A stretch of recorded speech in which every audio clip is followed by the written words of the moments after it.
हमारे साथ इस समय बीजेपी नेता सोनाली फोगाट जी मौजूद हैं, जो हिसार के सारंगपुर गांव में शहीद सुरेंद्र सिंह को श्रद्धांजलि देने के लिए आई हुई थी।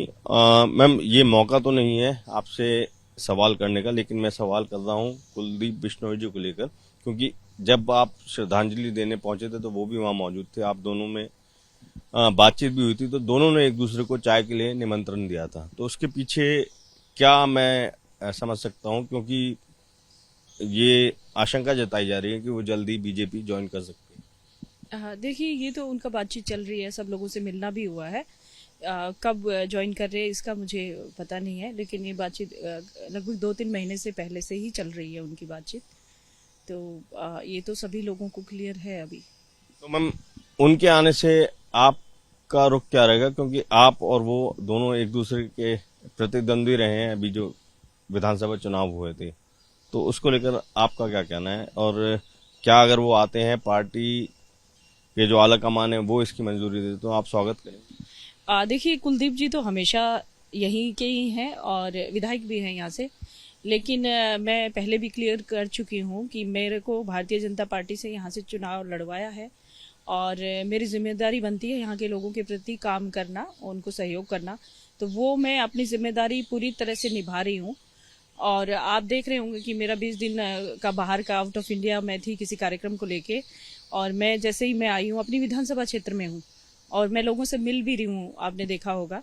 तो हमारा जैसे हर हफ्ते समस्याएं सुनने का भी रहता है, तो हम मंडे को फिर समस्याएं भी सुनेंगे, उसका समाधान भी करवाते हैं। और मुख्यमंत्री जी इस बात को बड़ा तवज्जो भी देते हैं कि हमारे कार्यकर्ता इस लगन के साथ काम करते हैं। तो मैं अपनी जगह तो मैं कभी नहीं छोड़ूंगी, अपनी विधानसभा क्षेत्र में कभी नहीं छोड़ूंगी और मुझे यहीं पे काम करना है। और जो यहाँ के आपके पार्टी के कार्यकर्ता हैं, उनका क्या फीडबैक है अगर कुलदीप जी आते हैं?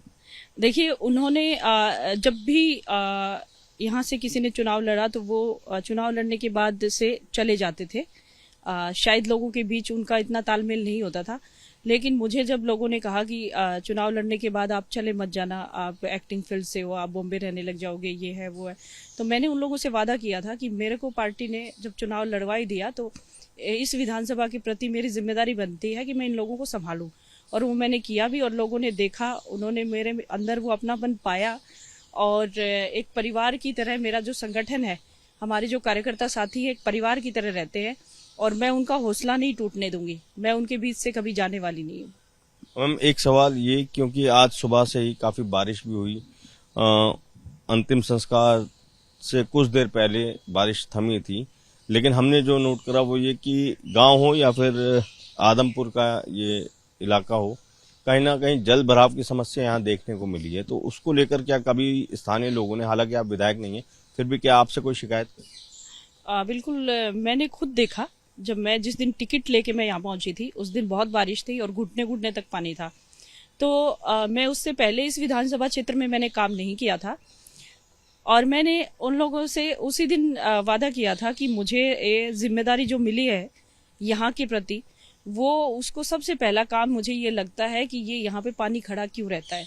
ये हरियाणा की बहुत बड़ी मंडियों में इसको आदमपुर मंडी को गिना जाता है और अनाज का खराब होना ये किसान के लिए और व्यापारी के लिए बहुत बड़ी हानि का कारण है।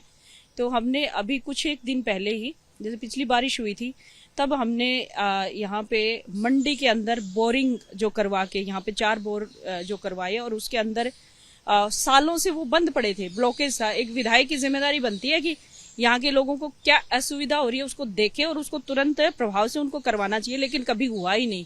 ये हमने यहाँ का जो सिस्टम था वो देखा, परखा, किस तरह से क्या कमियां रही हैं कि पानी निकलता क्यों नहीं है।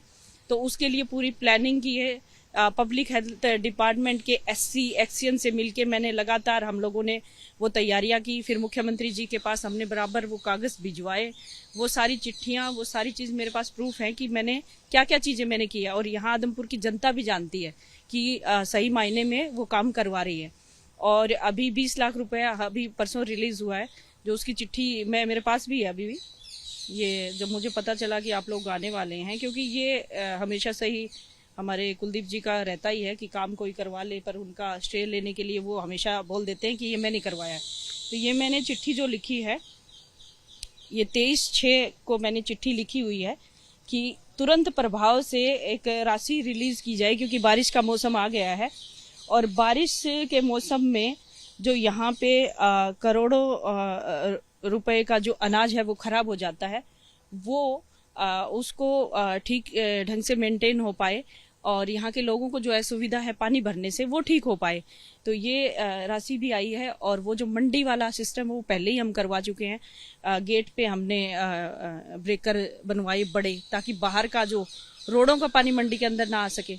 और ये हमने वो बनवाए, क्या बोलते हैं उसको, अपना बोरिंग करवा कि पानी वहाँ चला जाए, अंदर चला जाए।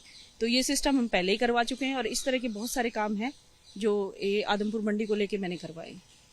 शुक्रिया मैम। तो ये आपने सुना, सोनाली फोगाट जी ने दो चीजें स्पष्ट की हैं कि बेशक वो चुनाव हार गई हैं, लेकिन फिर भी जनता के लिए यहाँ पर मौजूद हैं और उनके लिए जो भी बनता है वो कर रही हैं। दूसरी बात जो अहम है वो ये है कि कुलदीप बिश्नोई अगर बीजेपी में आ भी जाते हैं तब भी वो आदमपुर मंडी विधानसभा में अपनी दावेदारी को नहीं छोड़ने वाली हैं। कैमरा पर्सन राजेश कुमार के साथ अभिषेक रावत, एबीपी न्यूज, हिसार।